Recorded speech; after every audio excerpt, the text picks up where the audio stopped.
How many of you drink? Give me a yes. काफी लोग हैं यहाँ. I come from a drinking family. I come from a Punjabi family. हमने हमेशा से देखा है, बचपन से ड्रिंकिंग देखी और बहुत कुछ सीखा. बहुत कुछ सीखा ड्रिंकिंग के बारे में. Like first thing I realised when I was 5-6 years old कि जब घर पे बड़े पी रहे हो ना तो आसपास रहो. बहुत कुछ पता चलता है. कई बार पैसे भी मिलते हैं. लाइक सारा दिन तो डैडी एक्टिंग वाले डैडी होते हैं. असली डैडी तो 3 पैक के बाद निकल के आते हैं. And then I started working. When I was in a job, I realized if you're drinking with your boss, always stay 2 pegs behind him. Not out of respect. Basically, जब scene create हो तो वो scene create करे, तुम record करो. अगले appraisal में काम आएगा. एंड होता क्या है कि जब कोई बड़ा पी रहा होता है ना, उसके सामने कोई घर का छोटा बैठा हो ना, तो 3-4 पैग के बाद हमारे अंदर का हीरो बाहर निकलना शुरू हो जाता है. क्योंकि सारा दिन तो डैडी की होती है पापा की अमर चित्र कथाएं. 4 पैग के बाद निकलती हैं एडवेंचर्स ऑफ पापा. बहुत फर्क होता है दोनों में. Like I made this mistake couple of years back. 2 साल पहले. This is a true story. मैंने अपने बच्चों को 3 ड्रिंक्स के बाद ये बता दिया कि मैंने स्कूल टाइम में अपने क्लासरूम में 2000 बॉम्ब की लड़ी जलाई थी. हाँ, 2000 बॉम्ब की लड़ी जलाई थी. मैं 11th स्टैंडर्ड में होता था. पूरा क्लासरूम काला हो गया, ब्लैक बोर्ड टूट गया, 2 बैग जल गए. And I regret not doing it but telling my kids about it. क्योंकि जब से उनको बताया ना, अब उनके स्कूल से कभी भी नोट लिखा हो आ जाए ना, मेरे को चुपचाप साइन करना पड़ता. अब नहीं मैं ज्ञान दे सकता कि बेटा तुम डेस्क पे कंपास से लिख रहे हो, सारा स्कूल प्रॉपर्टी. पापा आप तो रहने ही दो, साइन करो साइन. एंड मेरा थोड़ा एक्सपोजर भी थोड़ा सा जल्दी शुरू हुआ लाइफ में. The first time I had whisky I was 15 years old. हाँ, डोंट जज मी, जज माई एल्डर ब्रदर. जिनके बड़े भाई होते हैं ना, उनको सारे एक्सपोजर अर्ली होते हैं. तो मेरा भाई मेरे से 3 साल बड़ा, और ऐसा नहीं कि उसको मेरे से प्यार है.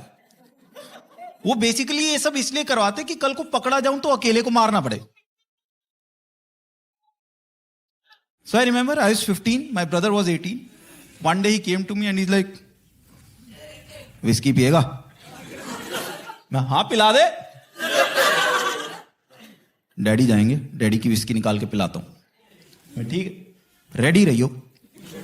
शाम को मम्मी डैडी गए, मैं रेडी. मैंने प्रॉपर टेबल लगाई, पेप्सी, कोक, काजू, बादाम, जितना पिछले 15 साल में सिलेबस पढ़ा था सारा रिवाइज कर दिया उस टेबल पे.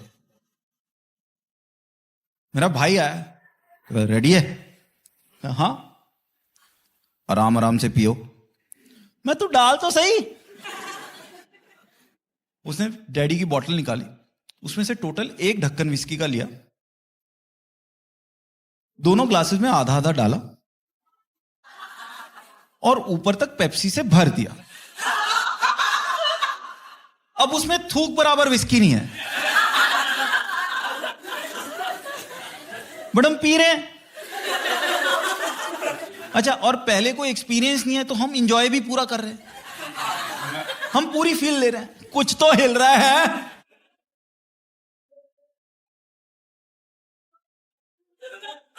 आराम आराम से पियो, आराम आराम से. अब चक्कर क्या है, डैडी की विस्की पिए, ये तो पता चल जाएगा. So the simple rule is, जितनी विस्की निकालो पानी डालो. काफी एजुकेटेड ऑडियंस है हम. तो 1 ढक्कन विस्की निकाली थी, 1 ढक्कन पानी डाल दिया. अब मजा आने लग गया. जब पेरेंट्स जाए, 1 ढक्कन विस्की, 1 ढक्कन पानी, 1 ढक्कन विस्की, 1 ढक्कन पानी. 2-3 महीने में मेरे फादर को कॉन्फिडेंस हो गया कि अब ना मेरे को आराम से चढ़ती नहीं.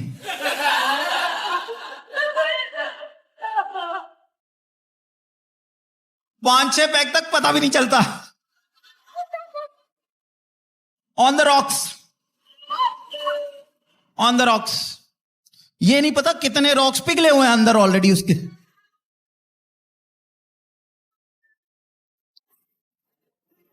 But then came the moment of truth.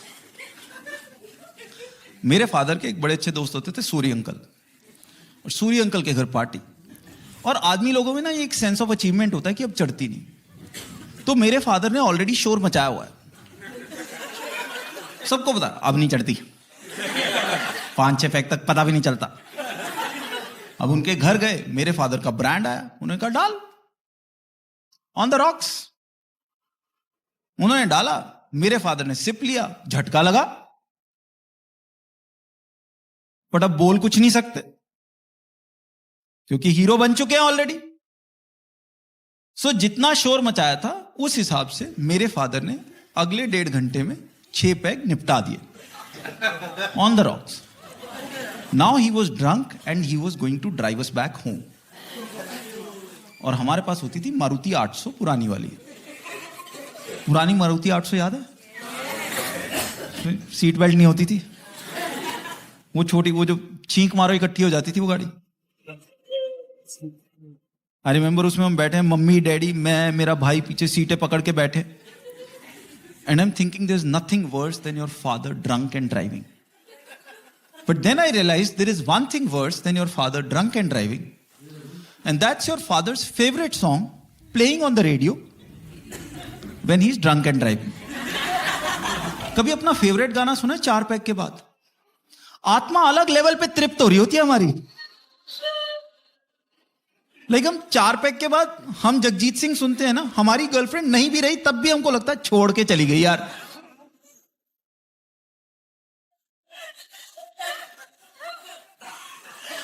So my father at that time had a major crush on Sridevi. God bless her soul. Sridevi was a superstar at that time. And my father had a major crush. Like हमने अपनी माँ की आंखों में अंगारे देखे, उस level का क्रश। और उस टाइम श्रीदेवी की मूवी आई थी Chandni. You guys remember Chandni? Chandni was Sridevi in a chiffon sari presented by Yash Chopra.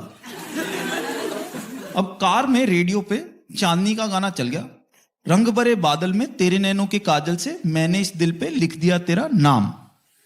यहां तक हम 50 की स्पीड पे। Then comes testosterone filled Rishi Kapoor, जिसमें मेरे फादर अपने आप को देख रहे हैं।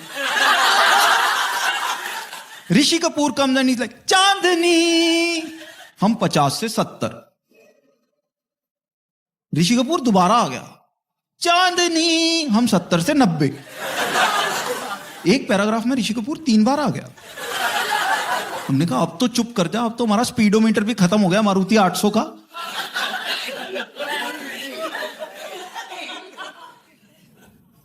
Somehow we reached home. I don't remember how. The only thing I remember is कि उस दिन रात को मुझे रियलाइज हुआ कि मुझे पूरा हनुमान चालीसा आता है।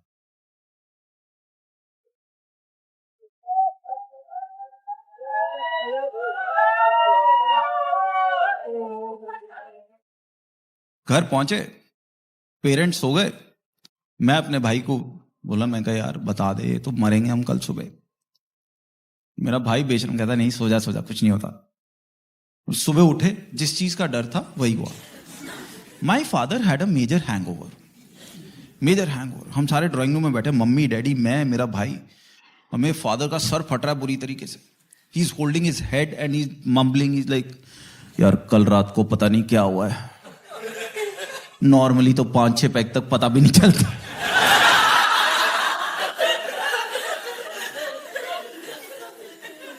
मैं देख रहा इस आदमी का कॉन्फिडेंस शेक नहीं हुआ वैसे अभी तक।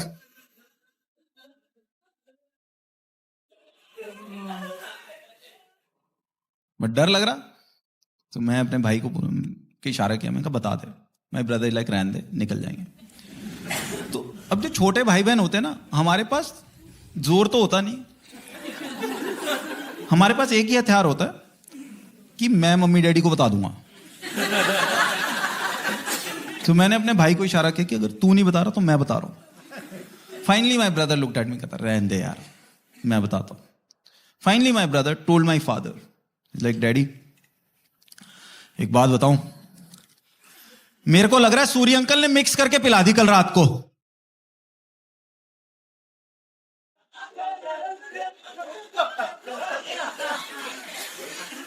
तुमको क्या लगा हम बता देंगे?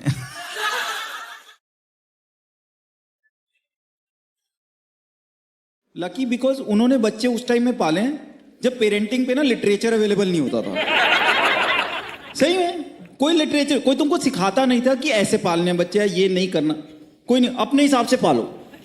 खुंदक निकाल लो, ये गलत पल गया एक और कर लेंगे. कोई टोक नहीं रहा तुमको. आजकल तो इतना डरा दिया है.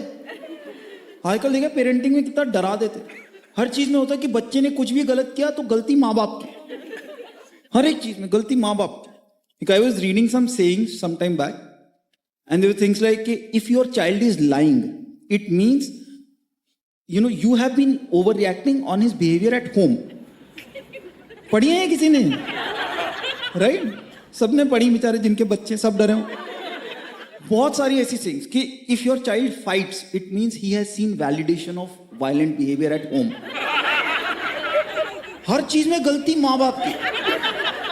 मतलब इस स्टेज पे लगे 15-20 साल बाद कोई कत्ल करेगा ना, उसके बाप को फांसी दिया करेंगे कि ये बच्चा तो भोला था, तुम्ही ने कुछ किया इसके साथ. ऑनेस्टली मैं बता रहा हूं, यही करेंगे. एंड आई एम लाइक, देखो सब कुछ हमारा नहीं हो सकता. कुछ तो बच्चा लेके पैदा होता है, कुछ तो बच्चे का नेचुरल होता है. लाइक एक घर में 2 बच्चे पलते हैं, अलग अलग निकलते हैं. राइट? अलग निकलते हैं. एक मुकेश एक अनिल बनता है. राइट? एक सलमान एक सोहेल बनता है. सब कुछ हमारा थोड़ा ना हो सकता. इतना मत डरो. फिर हमको पेरेंटिंग टिप्स देते हैं. पेरेंटिंग टिप्स देते हैं कि जी ये करो बच्चे के साथ, वो करो, ट्रांसपेरेंसी होनी चाहिए बच्चों के साथ. Right? Things like that. Don't push your kids too much for education और anything else. Don't compare them with other kids. Compliment them on their smallest of achievements. ये बहुत सारे मैंने पढ़े. And this is my take. ये सब करो, ये सब करो, बट ये सब अपने बच्चों के साथ करने से पहले ना एक दूसरे पे करो. I'm telling you, जिंदगी बहुत गुलजार निकलेगी, बहुत गुलजार निकलेगी. Purely from return on investment perspective, your spouse is a much better investment than your child. I'll tell you how. Like देखो, बच्चा तुम्हारे साथ रहता है पहले 18 साल. राइट? जब तुम भी अभी हेल्दी हो, वो तुम पे डिपेंडेंट है, तुम उसको खिला रहे हो. जब वो 18-19 का हो गया फिर वो निकल जाएगा. देन ही और she will only meet you on special occasions. Special occasions की दिवाली हो गया, होली, बैंकरप्सी, वो उसके बाद तभी मिलेगा. तुम ही हो एक दूसरे के लिए. 75 की एज में जब एक के घुटनों में दर्द होगा, दूसरा ही संधिशुदा तेल लगाएगा. सही में, एक की चश्मा टूटेगा, दूसरा ही देगा, ले मर, तू पढ़ ले पहले अखबार. तुम ही करोगे. एक का डेंचर टूटा, दूसरा दे रखा. अच्छा ये ज्यादा हो गया, but you get the point. Right? करो, एक दूसरे के साथ करो. And I will give you example. Transparency, खास ट्रांसपेरेंसी तो मेरे को बहुत गलत चीज लगती है बच्चों. हमारे पेरेंट ने क्या टाइम निकाले हैं यार उस मामले में. कुछ भी पूछ लो उनसे, ये बच्चों करने वाली बात नहीं है. Go to them for anything. बच्चों करने वाली बात नहीं. डैडी आप और चाचा जी की लड़ाई, बच्चों करने वाली बात नहीं है. डैडी इस साल हम कहीं थोड़ा दूर नहीं घूमने जा सकते, बच्चों करने वाली बात नहीं है. डैडी मैं इंजीनियरिंग क्यों कर रहा हूँ, कुछ और नहीं कर सकता, बच्चों करने वाली बात नहीं. They never had to answer. Transparency के चक्कर मैंने पढ़ा, मैंने कहा चलो ट्राई करते. I went to my kids and I said I will never say a yes और no to you now. I will always explain the reason behind my decision. तीसरे दिन मेरी बेटी ने आईफोन मांग लिया. बैंक स्टेटमेंट दिखा के तब कन्विंस किया उसको. क्लियर यस और नो नहीं बोल सकते अब. और बाकी ट्राई करो ये सब अपने स्पाउस के साथ ट्राई करके देखो. बाकी चीजें जो एक कंपैरिजन वाली होगी, compliment your kids. I am telling you, compliment each other first. Like try that. Like men compliment your wife. I'm telling you, try that. And don't do it once in a while. ऐसा नहीं 3 साल के बाद एक दिन आ गया, यार आज बड़ी सुंदर लग रही है। हाँ, रोज तो तुमको डाया नहीं लगती हूँ। वंस इन अ वाइल उल्टा पड़ेगा। Be consistent. And women, I know it's tough but try.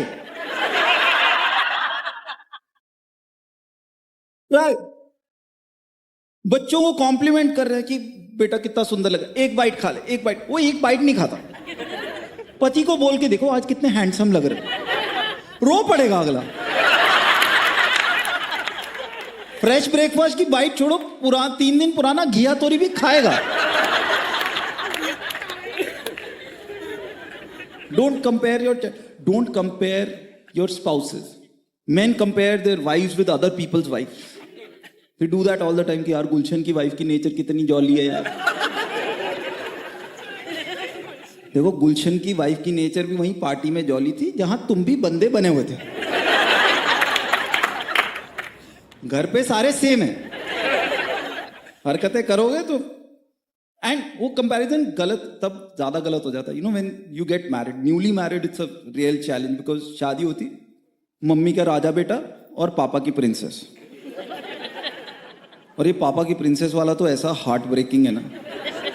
I'll tell you what, because you know you're married, अच्छा भला चल रहा है, सब कुछ बढ़िया। Then one day that Facebook post कि कोई भी पुरुष एक लड़की से उतना प्यार नहीं कर सकता जितना उसके पिता उसको कर। वो कंपैरिजन ही गलत है। Like if you really want to compare, then compare how your dad treats your mom with how you and your husband live together. क्योंकि ये पापा की प्रिंसेस में पापा ने ऐसी आग लगाई है ना। Like this is what I really want to say. Papa, don't treat your daughter like a princess. First treat your wife like a queen. हर चीज को हाँ करते रहो। जब 18 का हो जाएगा उसके बाद तो वैसे ही सोसाइटी की प्रॉब्लम है।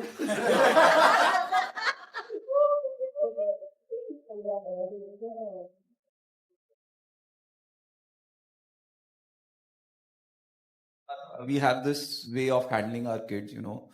There's something called good cop, bad cop. You know about good cop, bad cop, right? Okay, you know, in parenting, they use good cop, bad cop. एक parent अच्छा, एक parent थोड़ा खराब है. So we also follow that good cop, bad cop practice. And I choose to be the good cop. Not because my wife is naturally a good bad cop,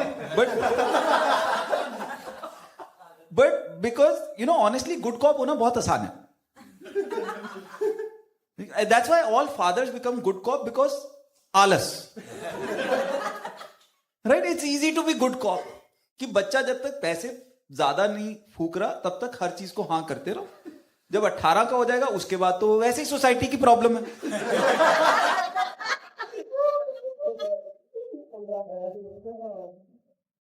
It's easy to be good cop. Because the difference between a good cop and bad cop is कि as a bad cop, you think about the bright future of your kids. Right? That's why you become a bad cop. Good cop thinks about a peaceful present for himself. That's how we operate. But, you know, कभी-कभी हो जाता है, you know, my wife will tell me कि मैं ही हमेशा क्यों बुरी बनूं? मैं क्यों हमेशा बुरी बनूं? You should also handle this. So once my wife told me, she's like, you know, मैं अपने फ्रेंड्स के साथ गोवा जा रही हूँ, बच्चों के एग्जाम्स है, तुम देख लेना. And I was like, ठीक है, पढ़ लेंगे बच्चे. So my wife went and, you know, बच्चों के एग्जाम चल रहे थे. And I saw my son, he's not studying. So I went to my son, I was like, बेटा पढ़ ले. Like, पापा थोड़ी देर में पढ़ता हूँ. दूसरी बार गया, like, कर रहा हूँ थोड़ी देर में. तीसरी बार जब मैं गया, he was still on a video game. So then I sat him down, मैंने कहा बात सुन. You know, मैं good cop and modern father जो बहुत ज्यादा, you know, मार्क्स पे फोकस नहीं करते.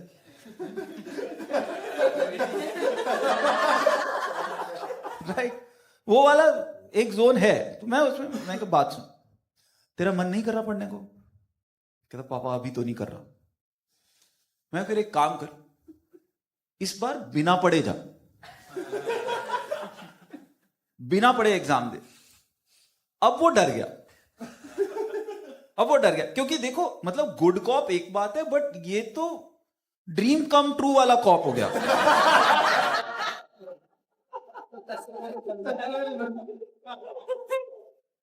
ये हजम नहीं होता, right? So my son was scared. He thought कि मैं उस जोन में जा रहा हूं जिसमें नॉर्मली मम्मी जाती है कि अच्छा मत पढ़, छोड़ दे पढ़ाई, कल से स्कूल भी जाना छोड़ दे. ऐसा कर, तू एक समोसों की रेडी लगा ले, समोसे तल के बेचा कर, और जब तेरे दोस्त आएंगे ना कार पे समोसे खरीदने, फिर उनको बोलियो कि मैं तो, मेरा पढ़ाई का मन नहीं करता था इसलिए मैं समोसे तल रहा हूं. वो पूरी सो आई लाइक नहीं, मैं जेन्युइनली बोल रहा हूं, बिना पढ़े जा. It took me a while to convince him, so much so कि मुझे उसको लिख के देना पड़ा कि पापा ने बोला है कि बिना पढ़े. मैं गया, अगले दिन एग्जाम तो जैसा हुआ वैसा हुआ, बट उसने स्कूल जाते ही अपने सारे फ्रेंड्स को एक एक करके सबके पास गया एंड ही टोल्ड देम कि मेरे पापा ने पता क्या बोला, बिना पढ़े जा. उसकी क्लास से मुझे 20 नए इंस्टाग्राम फॉलोअर मिले हैं उस दिन.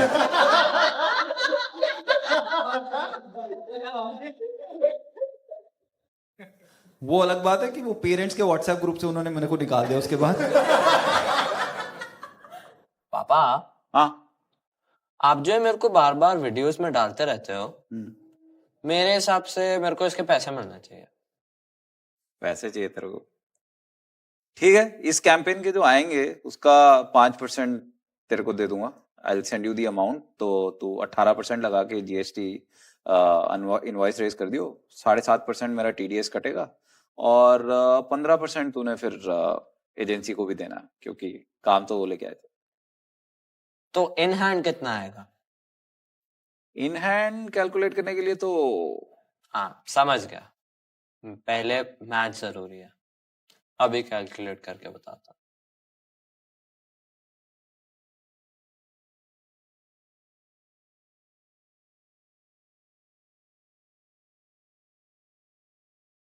एक मेरी और मेरी वाइफ की पहली मेजर लड़ाई हुई थी शादी के 1 महीने बाद, ताजमहल देखने से 2 घंटे पहले. एक हम आगरा गए हुए थे, रात रुके, सुबह उठे, गलती मेरी थी. नहीं, ये तो जेन्युइनली मेरी थी, अब तो डिफॉल्ट से होती है. हुआ क्या कि जब हमारी नई नई शादी हुई ना, तो रोमांस में बता रहा हूं गलत चीज. पहला दिन शादी के बाद morning I woke up before my wife and I woke up and I was like, ही मेरी वाइफ का पहला दिन है इस घर में, इसको पहली चाय इस घर की मैं पिलाऊंगा. You know, romantic. मैं उठा, मैंने चाय वाय बनाई, बिस्किट रखे, नमकीन रखी, फूल वूल रखे साथ में. फूल होते हैं नए घर में, ऐसा नहीं खरीद के लाया.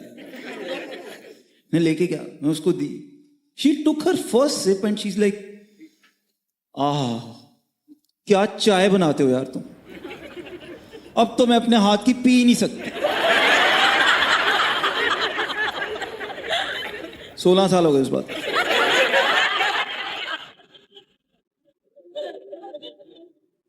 चाय. तो हम आगरा गए, वहां रात रुके हुए थे, सुबह उठे.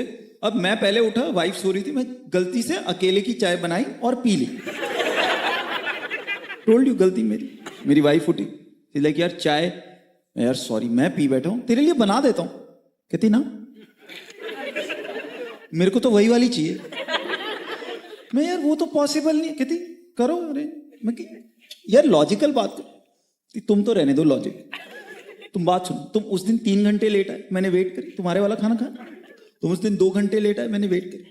लाइक लड़ाई हो गई, लड़ाई हो गई. लाइक हमने पूरा ताजमहल एक दूसरे से बात किए बगैर मुंह सड़ा के देखा, मुंह सड़ा के. लाइक इवन शाहजहां भी कबर में बैठा हुआ सोच रहा होगा ये लोग तो डिजर्व भी नहीं करते, ऐसे इतना पैसा खर्च किया. बट अब चेंज हो गया.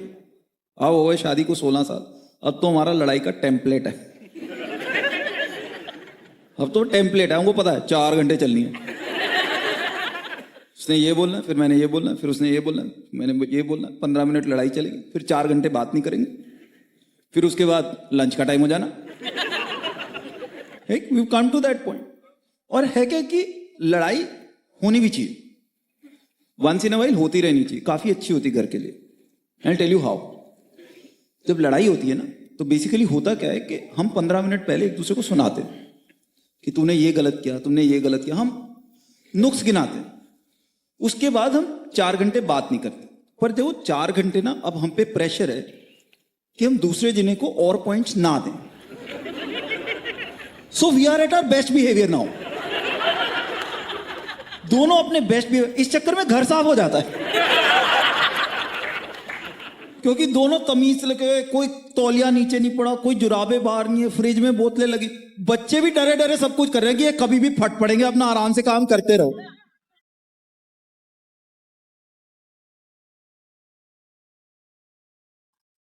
वो होनी चाहिए। और नई नई शादी की लड़ाई में चक्कर क्या होता है, नई नई शादी में जब हमारी लड़ाई होती है ना, तो कोई तीसरा बंदा हमको देख लेना, उसको देखते ही समझ में आ जाता है कि ये लड़े हुए हैं, मतलब शक्लें लाल हैं, मुंह सूजे हुए हैं, बात नहीं कर रहे, पता चल। हमारा नहीं अब पता चलता हम हो गए प्रोफेशनल। मतलब अब तो हम लड़ रहे हो, पूरा धुआंधार भी लड़ रहे हो ना, बीच में कोई घर की बेल बजा दे हम नॉर्मल हो जाते हैं। और क्या हाल चाल है, बैठो बैठो बैठो बैठो। We've come to a point where we started planning our fights. कि आज क्रिकेट मैच आना है, 4 घंटे शांति के चाहिए।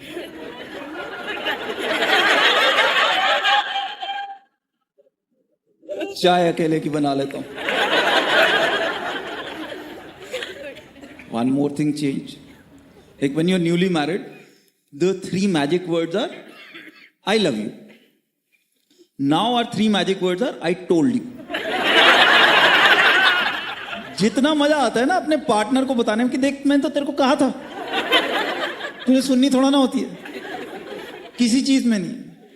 Like if we are going to the airport for example, me and my wife, and I am driving, and if my wife tells me कि सुन ये लंबा रास्ता है, दूसरा वाला ले ले, तो अगर मैं उसका बताया हुआ रास्ता ले लूं, तो मैं सारा रास्ता यही प्रे करता हूं कि भगवान करे फ्लाइट मिस हो जाए हमारी। पैसा तो आदमी कमाता रहता है लाइफ में, ये सुख तो कभी कभी मिलता है। कभी भी तुमको लाइफ में लगे ना कि तुम्हें बहुत पेशेंस है और तुम टेस्ट करना चाहो कि कितनी पेशेंस है, then try buying a big electronic product like a TV और a fridge at your home. क्योंकि एक तो सबको अपना ओपिनियन देना होता है। लाइक हमने अभी फ्रिज खरीदा था, तो फ्रिज के लिए सबको ओपिनियन देना है। जैसे मेरी दादी, और उनका ओपिनियन फ्रिज के बारे में नहीं है, उनका ओपिनियन हमारी जनरेशन के बारे में है कि तुम लोगों को पता नहीं क्या चक्कर है, हमारे टाइम में देखो कोई फ्रिज नहीं होता था, मतलब हमारे घड़े में पानी पीते थे, घड़े में ठंडा होता था पानी, कभी दूध नहीं खराब हुआ, कभी सब्जियां नहीं खराब हुई। एंड आई एम थिंकिंग दादी, सबसे ज्यादा आपकी आइसक्रीम पड़ी होती है फ्रिज में। फिर फादर का ओपिनियन आता है कि कौन सी दुकान से खरीदो। सो इज लाइक बेटा कहाँ तू दूर दूर जाएगा, ये शर्मा जी की दुकान से ले ले, जो गली के बाहर जाके है, संस्कार इलेक्ट्रॉनिक्स। और ये जो शर्मा जी हैं, शर्मा जी की बेसिक क्वालिफिकेशन ये है कि वो मेरे फादर के साथ रोज सुबह सैर करने जाते हैं। और ये जो संस्कार इलेक्ट्रॉनिक्स उन्होंने खोली हुई है, ये बेसिकली उस कमरे में खोली है जो उनका किराए पे नहीं चल रहा था। और वहाँ पे 4 फ्रिज होते हैं, 4 या 5 फ्रिज होते हैं उनके पास। वो इतने पुराने फ्रिज हैं, तुम्हें देख के लगता है जैसे हड़प्पा मोहनजोदारो की खुदाई में निकले होंगे। वो अपना चिपकाने में लगे हुए हैं, तो ये ले जाओ वो ब्लैक वाला। हमने कहा अंकल ये ब्लैक नहीं है, ये ग्रे है। नहीं होता था पहले, ब्लैक ही होता था। और उसमें तुम देखो ध्यान से, उसमें नीचे ना खुदा हुआ भी लिखा हुआ है टिंकू लव्स बबली, और वो तुम तो चिपकाने में लगे हो। और तुम थोड़ा देखना शुरू करो कि चल मैं कहीं ऑनलाइन चेक करता हूँ, तो तुम फ्लिपकार्ट खोलो, फिर वो सेंटी शुरू हो जाएंगे, बेटा फ्लिपकार्ट में क्या देख रहा है। तुमको कभी मिला हुआ है लोगों को? मेरे को तो पिछले 20 साल से जानता है, ये पता नहीं कब देके जाएंगे तेरे को फ्रिज। तू अभी बोल, मैं तेरे को आधे घंटे में घर रखवा दूंगा फ्रिज। फिर आदमी कहता है कि चलो एक बार थोड़ी कोई बड़ी दुकान देख लो, कोई ब्रांडेड स्टोर में भी चेक कर ले आदमी। अब बड़ी दुकान पे तुमको वैरायटी प्रोडक्ट्स की मिले ना मिले, सेल्समैन की बहुत वैरायटी मिलती है। एक तो तुमको मिलता है वो टेक्निकल वाला सेल्समैन, वो मतलब उसका नाम भी एकाग्रचित कटोच टाइप होता है कुछ।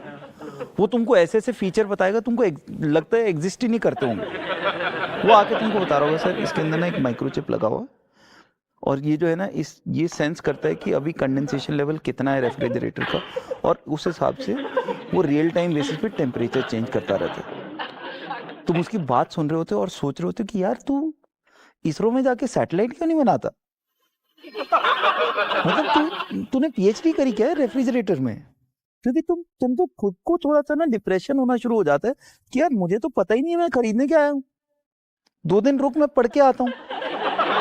फिर दूसरा जो सेल्समैन मिलता है तुमको, ये वो होता है स्टॉकर टाइप का। स्टॉकर टाइप सेल्समैन वो है जिसने 536 बार तेरे नाम देखी हुई है, तो तुम जैसे ही घुसते हो ये तुम्हारे पीछे पीछे चलता जाता है, लेकिन तुम्हारे इतने पास चलता है कि तुम गर्दन पे ना उसकी सांसें फील कर सकते हो।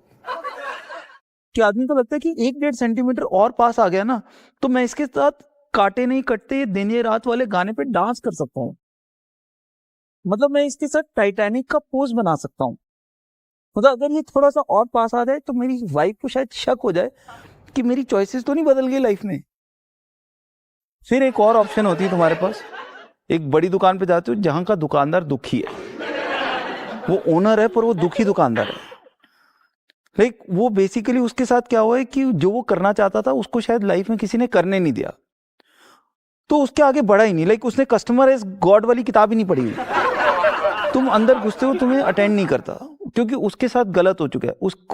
उसको शायद लव मैरिज करनी थी पर उसके पापा ने कहा नहीं बेटा ये डॉली है ना, डॉली से शादी करो क्योंकि उसके पापा मुझे बहुत पसंद है।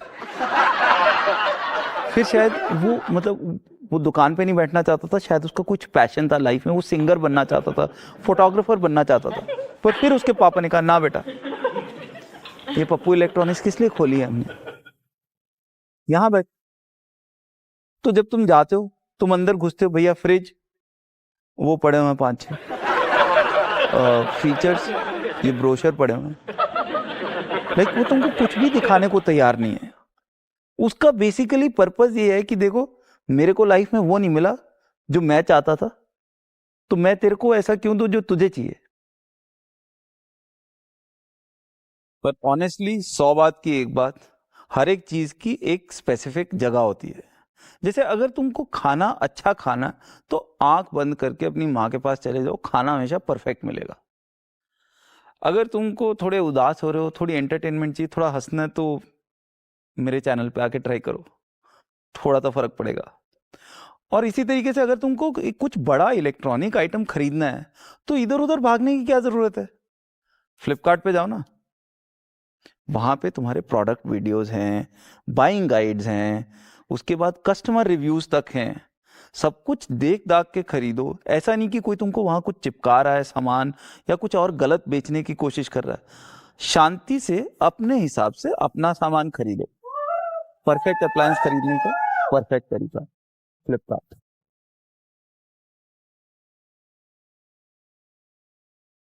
Married women in the house, give me a yes.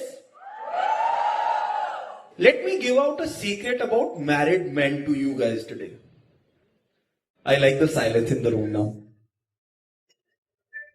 Women want to listen, आदमियों की सांस रुकी हुई है. Let me give out a secret about married men. When a married man is traveling, he makes one call every day, which is called the attendance call. Where he calls up his wife and says, I miss you. He doesn't. But he makes that call. Because if he doesn't make that call, he gets a call from the other side, which is called the angry call, which starts with stuff like, काफी busy हो गए तुम, हाँ? And ends with a threat. एक बार वापस आ जाओ, आराम से बात करते हैं.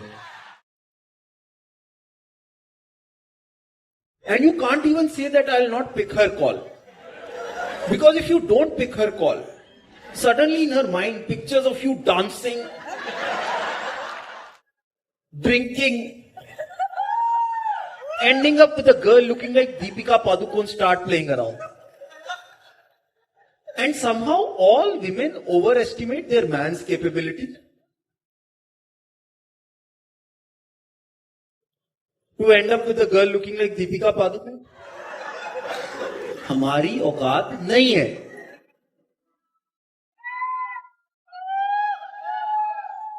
शक्लें देखिए हमारी.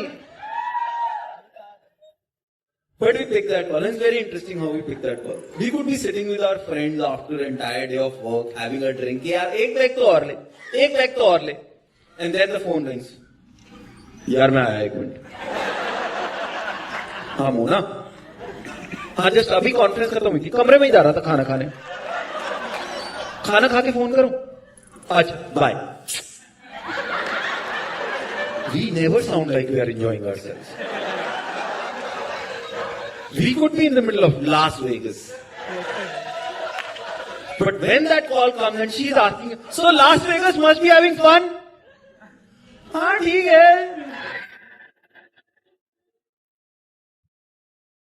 है यहाँ पे कैसीनो होते हैं, लैप डांसेस, पर तू होती ना तो ज्यादा मजा आता.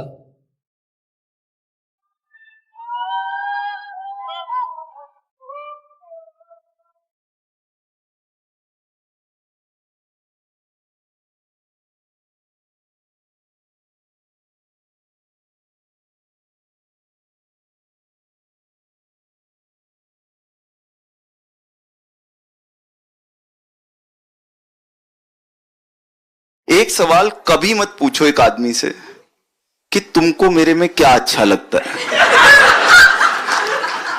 मत पूछो हमको कि तुमको मेरे में क्या अच्छा लगता है. हमें बिल्कुल आइडिया नहीं है.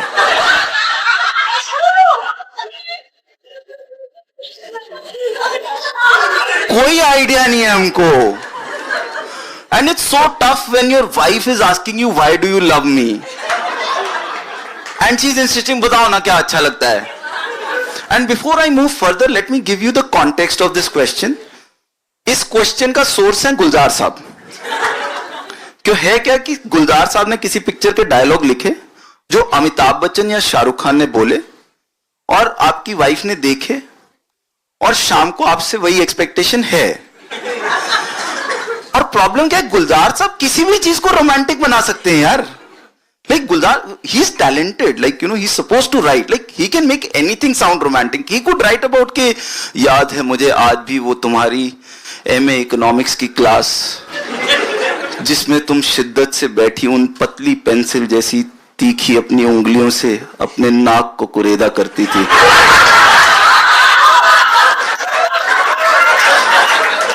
और कुरेद कुरेद के निकालती थी वो मोम के गोले.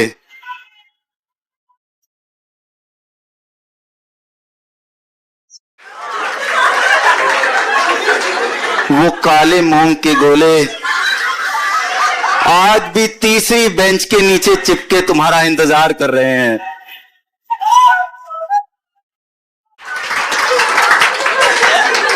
He can make anything sound romantic. उनका काम है, उनका काम है. और दूसरा क्या है, गुलजार साहब को मिले 20 लाख रुपए और 1 महीना ये लिखने के. अमिताभ बच्चन को 10 रीटेक मिले. हम 8:30 बजे शाम को बॉस की गालियां खा के घर घुसे और हमारा सरप्राइज टेस्ट हो गया.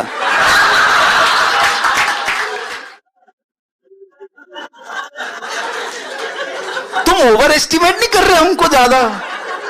इट्स ऑलमोस्ट लाइक कि 5th क्लास के पेपर में आ गए चंद्रयान का इंजन बना के दिखाओ. नहीं आता हमको. Like and when she's asking you, तुमको बताओ ना मेरे को क्या अच्छा लगता है, क्या बताए तुमको क्या अच्छा लगता है मेरे में. Like नहीं यू तू एज अ पर्सन अच्छी लगती है यार. ऐसा कुछ यार नहीं, तुम कुछ स्पेसिफिक बताओ ना क्या अच्छा लगता है यार. ये क्या हुआ एज अ पर्सन का क्या, तेरी नेचर. यार नेचर क्या होता है, तुम ना ढंग से बताओ मेरे को क्या अच्छा लगता है, क्या अच्छा लगता है. बस ये कि तू पुश ही नहीं है, क्वेश्चन कम पूछती. We are grappling, we don't have answers. तुम नहीं यार तुम बताओ, तुमको तेरी आंखें यार सबकी होती है आंखें यार, तुम रहने दो, तुम ना बात. तेरी ड्रेसिंग सेंस, तुम मेरी ड्रेस अच्छी नहीं पहनी हो तो तुम मेरे को प्यार नहीं करोगे. हमें कोई आइडिया नहीं है. But I figured out one thing works. When your wife is asking you तुम्हें मेरे में क्या अच्छा लगता है, आई टेल हर, मैं कहा यार देख कुछ ऐसा स्पेसिफिक नहीं मुझे पता कि मेरे को तेरे में क्या अच्छा लगता है. बट मेरे को एक बात पता है कि हर एक इंसान के लिए एक जना बनाया गया. मेरे लिए वो तू है. मैं तेरी तरफ देखता हूं, मेरे को तू परफेक्ट लगती है. मेरे को नहीं लगता मेरे को तेरे में कुछ भी चेंज करने की जरूरत है, या मैं कभी सोचूं कि मुझे कोई और में कुछ ऐसा दिखे जो मुझे लगे कि मुझे अपनी वाइफ में चाहिए. मैं तेरे से आगे सोच भी नहीं सकता, ड्रीम भी नहीं कर सकता. ये डायलॉग काम कर जाता है क्योंकि ये यश चोपड़ा की पिक्चर है पर ज्यादा फेमस नहीं है। But honestly when my wife is asking me this question, मेरा क्लियर आंसर होता है, देख मैं मैकेनिकल इंजीनियर हूं, तू पहली लड़की थी जिसने मुझे हाँ करी और कोई तो पानी भी नहीं पूछ रहा था।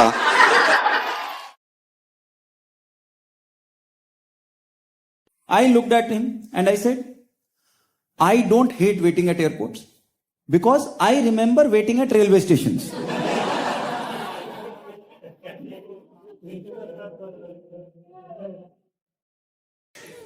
बट मूविंग ऑन, अभी मैं जब बॉम्बे से दिल्ली आया तो मेरा क्या होता, अभी ना फ्लाइट थोड़ी सी लेट थी और मेरे साथ एक फ्रेंड आ रहा था मेरा।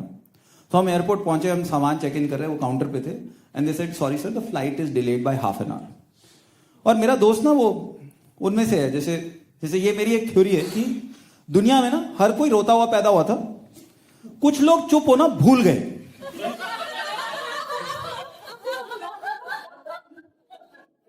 मानते हो? ये हमेशा रो ही रहे हैं, ये नुक्स ही निकाल, ये पैदा ही जीजा जी हुए हैं, ये हैं हमारी फैमिली में जो हमेशा नाराज है। इनको जब भी मिले ना, तू तो हमें कभी याद ही नहीं करता।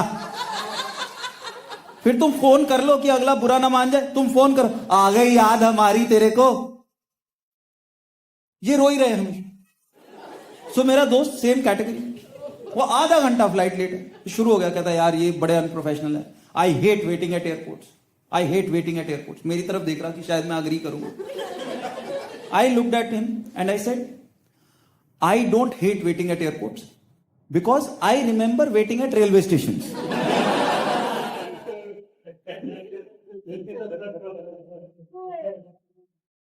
और देखो इंडिया में जिस आदमी ने रेलवे स्टेशन पे वेट करी है ना, एयरपोर्ट की वेट तो प्रिविलेज है यार, एयरपोर्ट की वेट तो प्रिविलेज है हमारे लिए। ठीक, अगर तुमने वेट करी, and I am telling you, we आपको ना एक सिंपल मेजरमेंट देता हूं कि आप लाइफ में सक्सेसफुल हो कि नहीं। I will give you simple example. हम जब छोटे होते थे होता था यार प्लेन में जाना है, प्लेन में जाना है, फ्लाइट में जाना है, फ्लाइट में जाएंगे, किस दिन फ्लाइट में जाएंगे। अब हम ही जैसे कई लोग होते हैं, शिट यार कल फिर फ्लाइट है यार, अरे यार फिर 2 घंटे प्लेन में निकालने पड़ेंगे। हो रहा है हम सबके साथ। बचपन में होता महीने में एक 5 स्टार चॉकलेट भी मिल जाए हम बड़े खुश होते थे। अब फ्रिज ठसे पड़े हैं और कोई दे जाता, अरे यार कोई और फिर चॉकलेट दे गया यार। Your dreams become your nightmares, that means you are successful.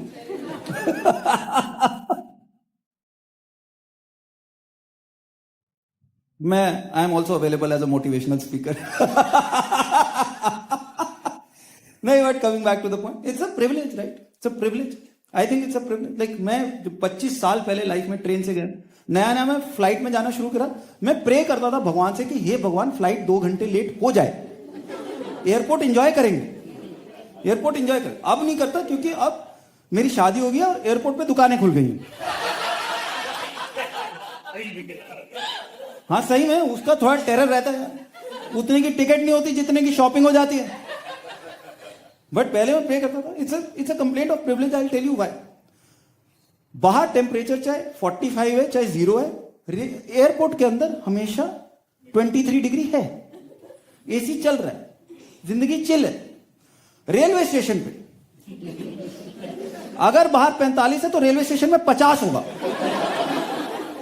बाहर 0 है तो रेलवे स्टेशन में -5 की फील आएगी, ऐसी हवाएं चलेंगी। और एयरपोर्ट में तुमको थोड़ी तसल्ली मिलती है, पीस ऑफ माइंड मिलता है। तुम्हें सारे साइंस लगे होते हैं कि जी इधर से काउंटर है, यहाँ पे चेक इन है, यहाँ पे सिक्योरिटी चेक है, यहाँ पे बाथरूम, सब साइन भी लगे। उन्होंने फोटो भी बना रखे कि ये आदमी ये औरत, राइट? गलत टॉयलेट में ना घुस जाए आदमी, सब साइन बने। रेलवे स्टेशन के जो कुछ लिखा हुआ है ना वो भी तुमको टेंशन ही दे रहा है। रेलवे स्टेशन में क्या लिखा होता है? जेब कतरों से सावधान, सवारी अपने सामान की खुद जिम्मेवार है। रेलवे स्टेशन पे आदमी टेंशन में ही है सारा टाइम। हम इतने टेंशन, बचपन से जा रहा हूं मैं रेलवे स्टेशन, हम टेंशन में होते हैं। हमें मम्मी साथ जा रही है ना, एक तो मां को ना आज तक कभी वो कुली पे विश्वास नहीं हुआ, इसके साथ रहना, ये ज्यादा तेज चल रहा है। 8 साल का बच्चा चिपका दिया, तू इसके साथ चल, चाहे बच्चा अगवा हो जाए मेरा वीआईपी का बैग कहीं ना जाए।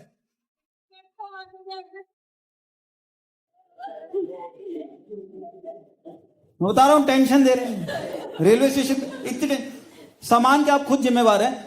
एयरपोर्ट पे आप सामान चेक इन कर दो, बात खत्म हो गई, फिर आप फ्री घूम रहे हो, चाहे 10 घंटे लेट है फ्लाइट। यहां पे सामान हमारे इतनी जिम्मेवारी होती थी और वहां बैठने के लिए जगह नहीं होती थी। हम घर से सामान भी ऐसा लेके जाते थे जिसके ऊपर बैठ सकें। ट्रंक पे बैठो बेटा, अगर तुमने सिर्फ घर पे देखे ना ट्रंक, ये ट्रंक पहले रेलवे स्टेशन ट्रेन में ही जाता था। ये हम लेके जाते थे कि हम अपनी सीट घर से लेके जा रहे हैं। बहुत अलग लेवल की टेंशन है रेलवे स्टेशन, अलग लेवल की रेलवे स्टेशन। मतलब तुमने देखे, अब एयरपोर्ट पे तुम बच्चों को दिखा सकते हो कि आजा तेरे को दिखाऊं फ्लाइट कहां से चलती है, रनवे दिखाता हूं। रेलवे स्टेशन पे दिखा सकते हो कि आजा तेरे को ट्रैक्स दिखाऊं। जिसके भी बच्चे होते हैं ना 5-6 साल तक के, वो ऐसे खींच ही रहा होता है बच्चों को ट्रैक। आधा हिंदुस्तान हल्का होता है यार उन ट्रैक, हम खींच रहे होते हैं। हमें ये नहीं होता गिर गया तो इसको चोट लगेगी, हमें होता गिर गया तो इसको धोएगा कौन।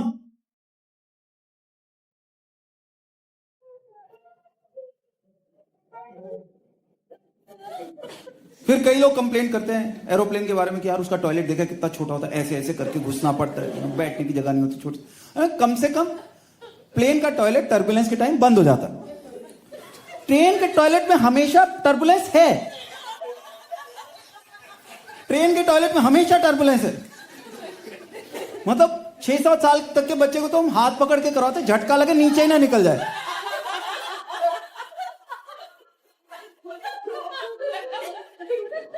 बहुत फर्क है यार, it's a complaint of privilege. तुम्हारा गेट चेंज हो जाए, ठीक है, एयरपोर्ट पे तुम्हारा गेट चेंज है, वो अनाउंसमेंट करते हैं, क्लियर स्क्रीन पे लिखा हुआ आता है। अब तो एसएमएस तक आ जाता है कि your flight is not from gate 4, it is from gate 8, और चल के जाना तुमको। रेलवे स्टेशन पे अगर भगवान ना करे तुम्हारा प्लेटफॉर्म चेंज हो गया, पुली जा चुका है। एक तो सीढ़ियां इतनी होती जितनी माता वैष्णो देवी में नहीं है। सही, मैं एक बार अपनी दादी के साथ था, वो उन्होंने कहा चंडीगढ़ की ट्रेन उधर से जाएगी। मैंने कहा दादी अब हम जलंधर जाएंगे। क्यों? यहां पालकी तो मिलेगी नहीं दादी के लिए।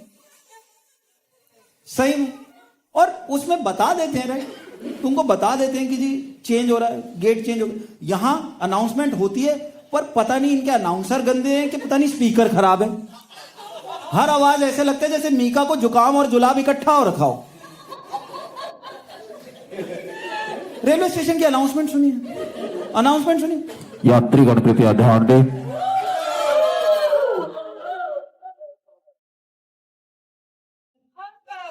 ये सुनते ही ना एक तो हमारी सांस रुक जाती है, ये कुछ तो बोलेगा ये आदमी, हमारा प्लेटफॉर्म तो नहीं चेंज हो। वो जैसे आता है, यात्रीगण कृपया ध्यान दें, हम आसपास होते हैं, चुप हो जाते, हमारी ट्रेन ना हो। अमृतसर जाने वाली शताब्दी, बोला कि ये तो मेरी ट्रेन है। अब हम सारी फैमिली को चुप करवा रहे, चुप रहा, चुप रहा। 1-2 बच्चों के थप्पड़ भी लगा देते कि तू चुप रही हो, क्योंकि इंडिया में बच्चों को एंटीसिपेशन में भी पड़ जाती है।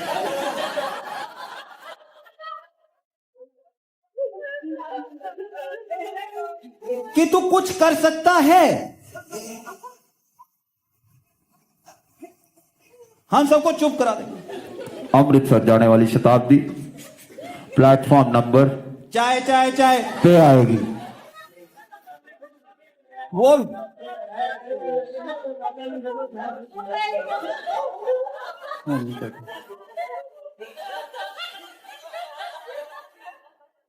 प्लेन्स के साथ मेरा 1-2 प्रॉब्लम है।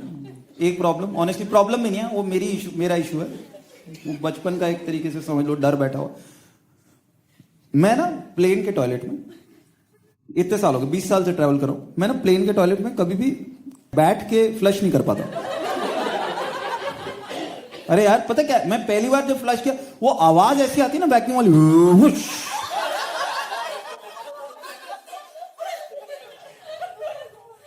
वो आवाज ऐसे आती है, आदमी डर बैठ जाता है यार। मैं पहली बार, उसके बाद मैं बैठ ही नहीं पाया। हम बैठ के फ्लश को पता नहीं क्या क्या खींच के ले जाइए टॉयलेट। वो आवाज वुश। और दूसरा मेरा प्रॉब्लम ये होता है कि जैसे अनाउंसमेंट ना, जो तुम्हारी एयर हॉस्टेस है उसकी बिल्कुल ठीक है announcement, it is required right, safety security वो सारी। मेरे को पायलट की अनाउंसमेंट नहीं समझ में आती। तू अपना प्लेन चला, वो ऐसी सी बातें बता रहे जिसका कोई मीनिंग नहीं। तुम अभी अभी एयर हॉस्टेस से डांट खा के हटे हो राइट। इंडिया में डांट पड़ती है हमको, वो हमसे खपी हुई है क्योंकि हम भी नहीं सुनते। देखा वो कैसे बात करती है एयर हॉस्टेस आके, फोन बंद कर देती, सीधी सीट अभी नहीं है सीधी, आप ये ऐसे सीधी, खिड़की खोलो। वो ऐसे डांट के बात करके जाती है, आदमी को लगता है अभी एक और आएगी जो नेल्स भी चेक करेगी हमारे।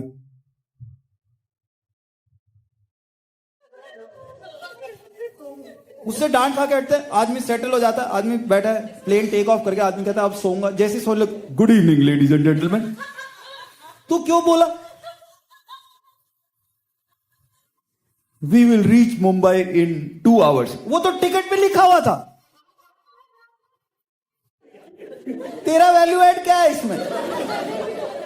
पर वो बता रहे we will take 2 hours, we will be flying over Ahmedabad. मुझे कौन सा कुछ दिख रहा है नीचे। फिर आदमी थोड़ा सेटल होता है, we are flying at an altitude of 35,000 feet। Thank you, पहले मुझे नींद आ रही थी, अब कहां सोऊंगा मैं। But then I read a survey recently, मैंने एक पढ़ा था, बीबीसी ने एक सर्वे किया था जिसमें उन्होंने पायलट से बात करी, तो they figured out 59% of the pilot said कि they have slept while flying, and 29% of them said when they woke up the other pilot was also sleeping. यही रिएक्शन था मेरा भी। उसके बाद से मैं ऑब्जेक्ट नहीं करता।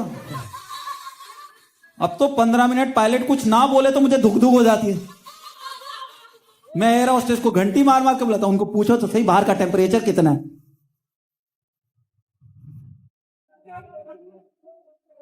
मैं लगता है डर।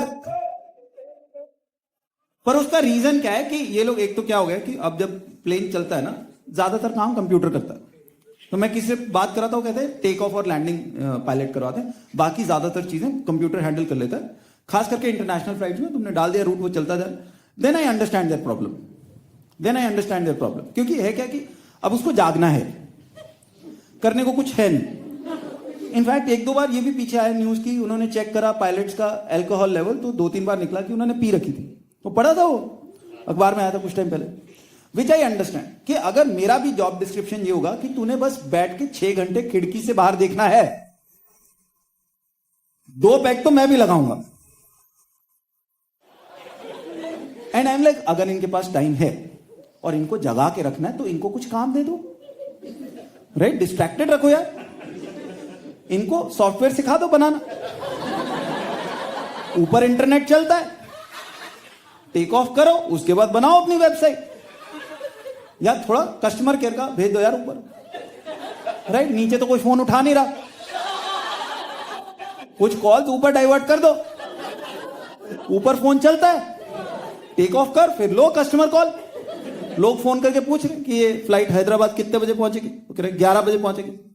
इंटरनेट पे तो 10 बजे दिखा रहे, चला तो मैं रहा हूं ना।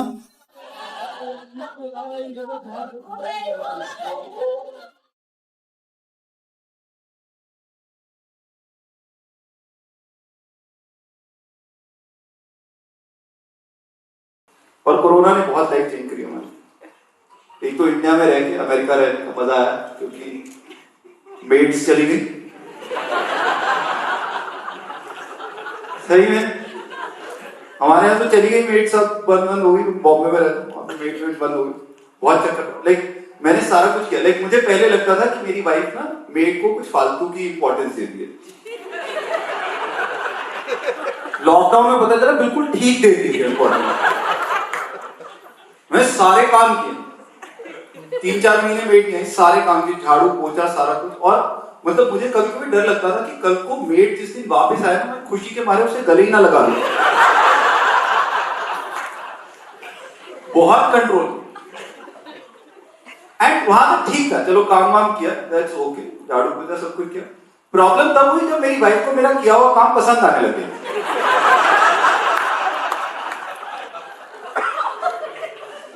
तो एक दिन मेरे को आगे कहती यार तुम तो सुनीता से भी अच्छा पोछा लगाते हो। मतलब लाइफ में मेरे साथ पहली बार हुआ किसी ने कॉम्प्लीमेंट दिया और मुंह से थैंक यू नहीं निकला। अब सुनीता वापिस आ गई है, जिस दिन वो ढंग से पोछा नहीं लगाती सोनल मुझे बुला लेती, इसको बताओ कैसे लगाते हैं।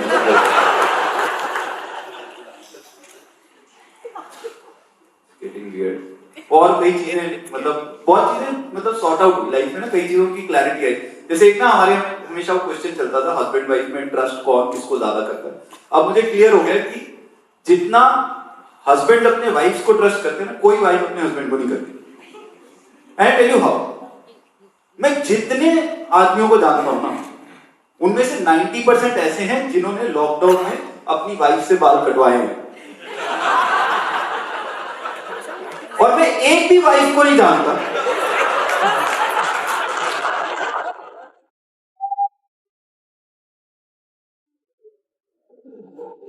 अपने हस्बैंड को हाथ भी लगाने नहीं लगाने। देख मेरी wife, like now we are in 40s and 45, my wife is 44 and हमारा क्या है कि हम उस एज में जहां हमारी ना नजर कमजोर हो चुकी होती है, बट हम अभी डिनायल मोड में होते हैं, राइट? आप में से कईयों को पता हो कि पहले यहां तक पढ़ लेते थे, फिर यहाँ हम चश्मा तब लगवाते हैं जब ये बाजू के बाहर चली जाती है। तो मैंने उस मोड में, जब मेरी वाइफ की नजर कमजोर है, अभी वो मानती नहीं है, मैंने ऐसे में बाल कटवाए उससे। और तुम सोच सकते हो जब तुम वाइफ से बाल कटवा रहे हो, तुम फीडबैक भी नहीं दे सकते कि तू गलत काट रही है। उसके हाथ में मशीन है, तुम ज्यादा नखरे करोगे तुम्हारा एक आईब्रो निकल जाएगा। फिर एक और चीज, हमारे यहाँ क्या, हम सोसाइटी में रहते हो, बिल्डिंग सोसाइटी, और सारे 500 apartments in that complex, and her society की तरह वहां पे भी व्हाट्सएप ग्रुप्स हैं, राइट, जहां सब लोग एक दूसरे को जज करते हैं, राइट। और हमारी सोसाइटी में एक ना लेडीज का व्हाट्सएप ग्रुप है, एंड आई रियलाइज कि एक तो ना आदमी लोग अपने व्हाट्सएप ग्रुप बनाते हैं ना, कॉन्सेंट्रेट नहीं करते ढंग से। वो ना सिंपली व्हाट्सएप ग्रुप का नाम की 4 लोगों ने ग्रुप बनाया, तेरा नाम ए से है, तेरा नाम एस से है, तेरा एस से है, वो 4 सेकंड लेके बना देंगे। तो लेडीज के व्हाट्सएप ग्रुप के नामकरण होता है प्रॉपर, मतलब वो प्रॉपर लाइक सोच के रखते हैं नाम, डिक्शनरी निकाल के। हमारे सोसाइटी का व्हाट्सएप ग्रुप है जिसमें सबसे ज्यादा लड़ाइयां होती हैं, और उसका नाम है positive vibes. My wife is also part of that group, and slowly we realise कि अगर लॉकडाउन में गॉड फॉरबिड अगर हम दोनों में से एक को कोरोना हो गया ना, तो दूसरा भी अनाउंस कर देगा कि उसको हो गया, बिकॉज वी रियलाइज कि अगर हस्बैंड वाइफ में एक को कोरोना हो जाए और दूसरे को ना हो, तो लोग तुम्हारी शादी पे सवाल उठाना शुरू कर देते हैं, ये शादी सही नहीं चल रही। मूविंग ऑन, आप में से कुछ लोगों ने मेरे को देखा, मैं इतनी देर से घूम रहा हूं, किसी ने नहीं बोला मैंने वेट लॉस किया। मैं वेट लॉस किया,